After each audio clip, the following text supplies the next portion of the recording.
Hello, all. I'm Holly Bishop, and I'm going to be talking about the media in the UK. I apologize if I have to talk quickly through this. I've already recorded this about 3 times and I've gone way over.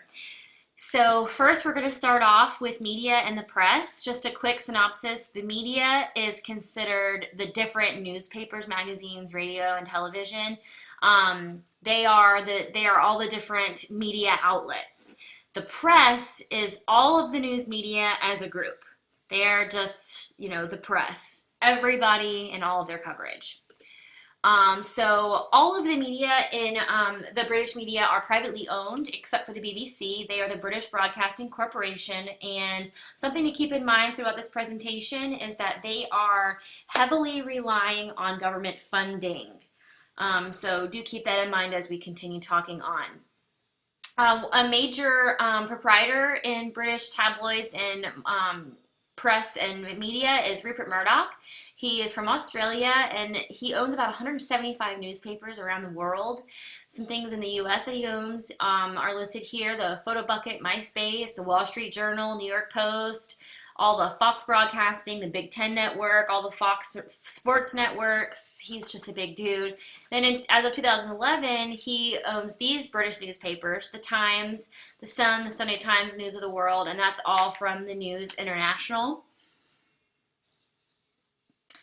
Really quickly to talk the difference between broadsheets and tabloids is something to keep in mind. Broadsheets would be when you go to the store and you pick up the New York Times. They are large format papers, just like the Daily Telegraph and the Guardian. They are very detailed and extensive. You have to kind of sit down and really read through the stories to, understand what they're talking about. And it's really more for the more educated reader. It's what it's written for. And then the tabloids are more the down-to-earth language, the simple explanations of things.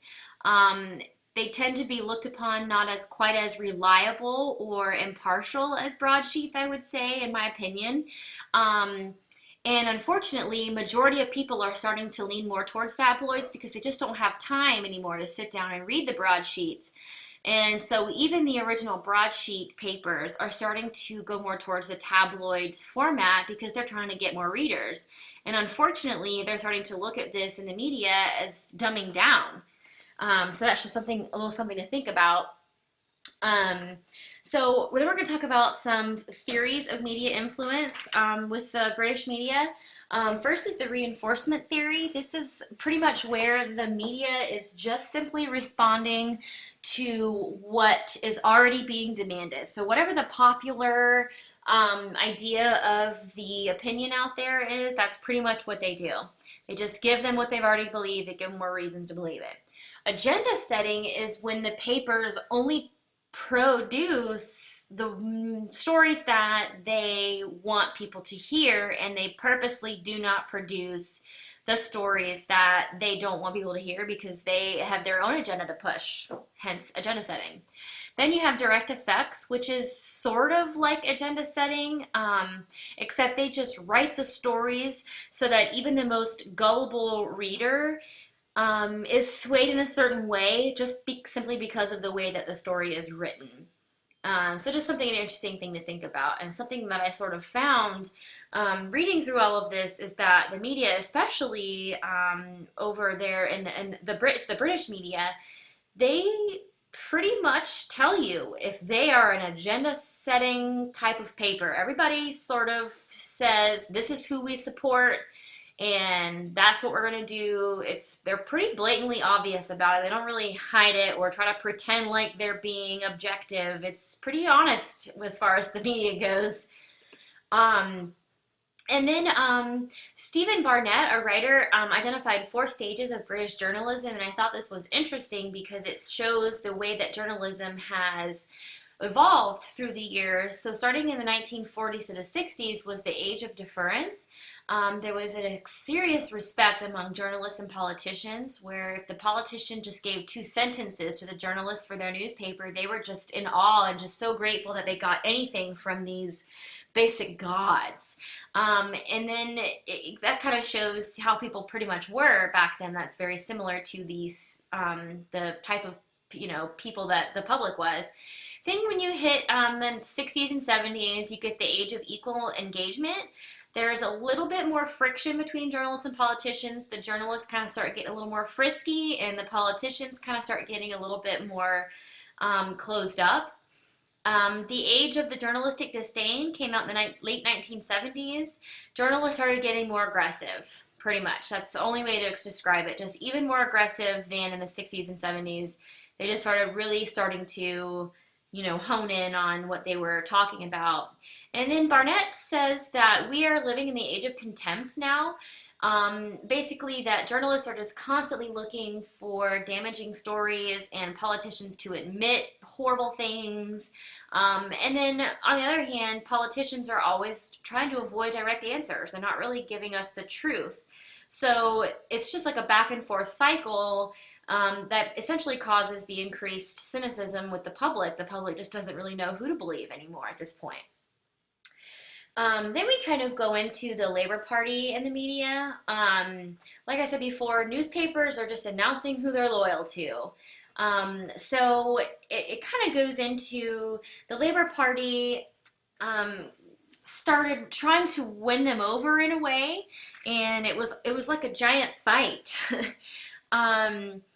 They pretty much were the in. And also, I will just preface this that the Labor Party in the 1979, 83, and 87 elections, they faced a pretty hostile press. And then on all three of those times, they ended up losing.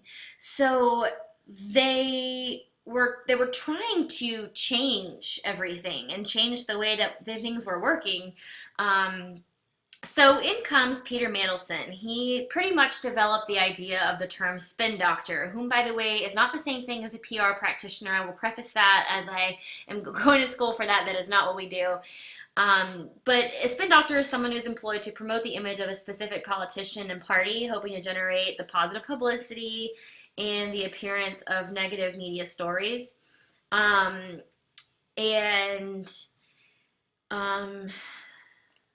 Sorry, one second.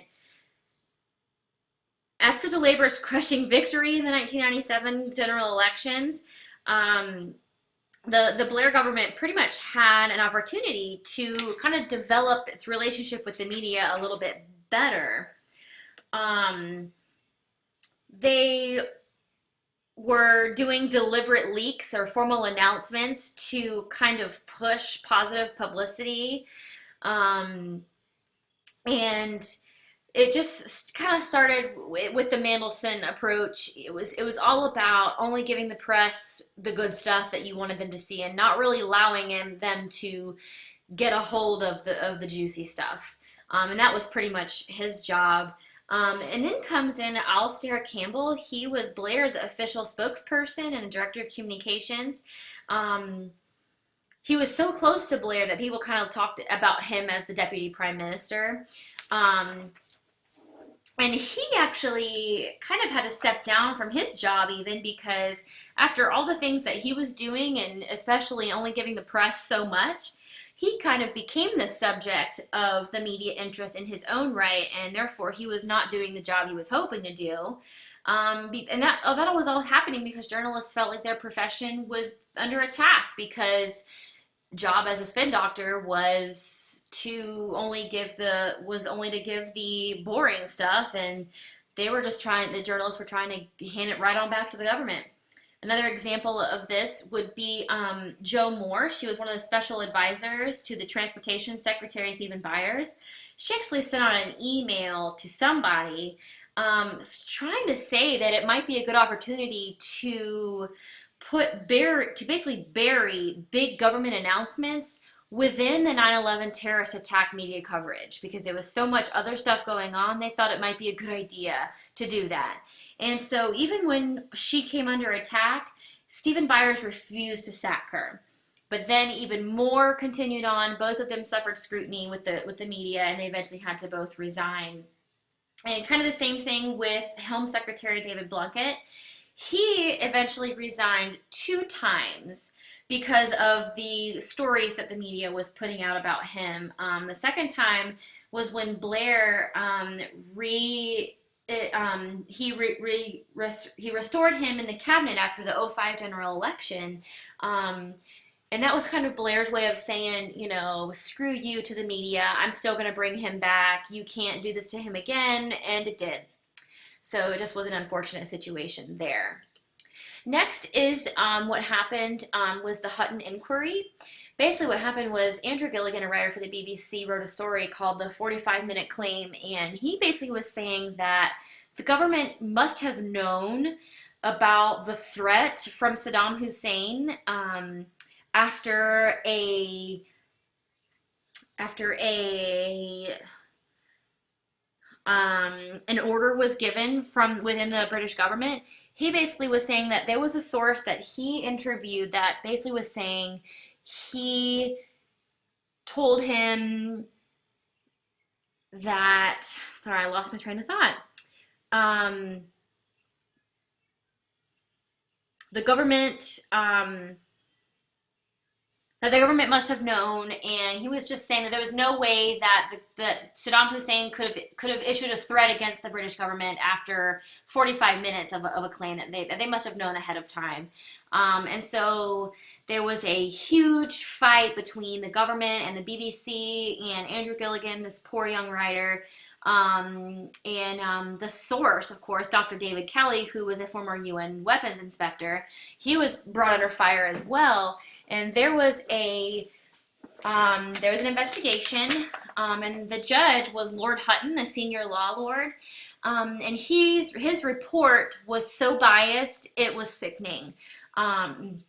He criticized the BBC intensely and basically made it look like the government had performed perfectly and that it was all the BBC's fault. And now keep in mind, like I said before, the BBC is primarily state funded, so this story brought the British Broadcasting Corporation under heavy fire because they could.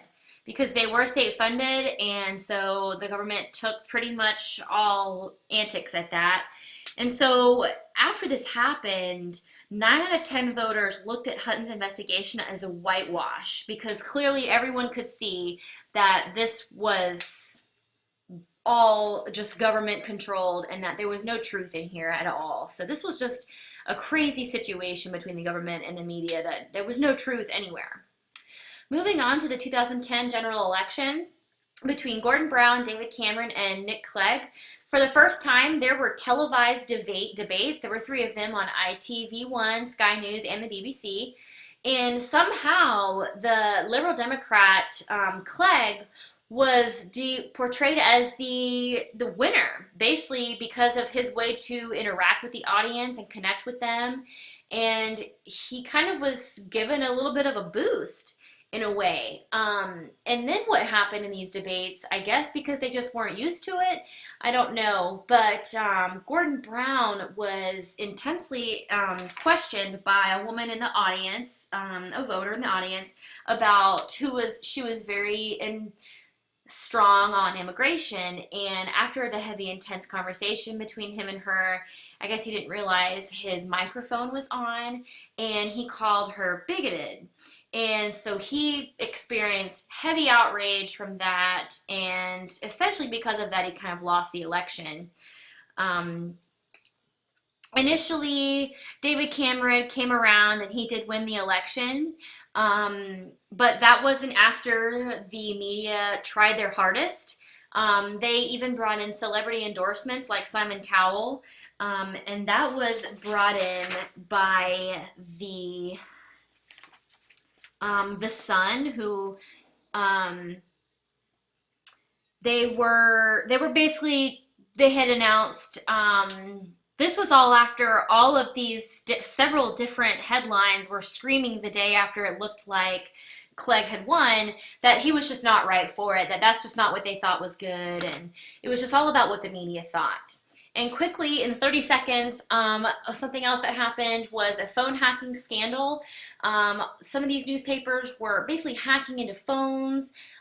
People were put in jail, and it just really highlighted the press's agenda on what they were trying to do.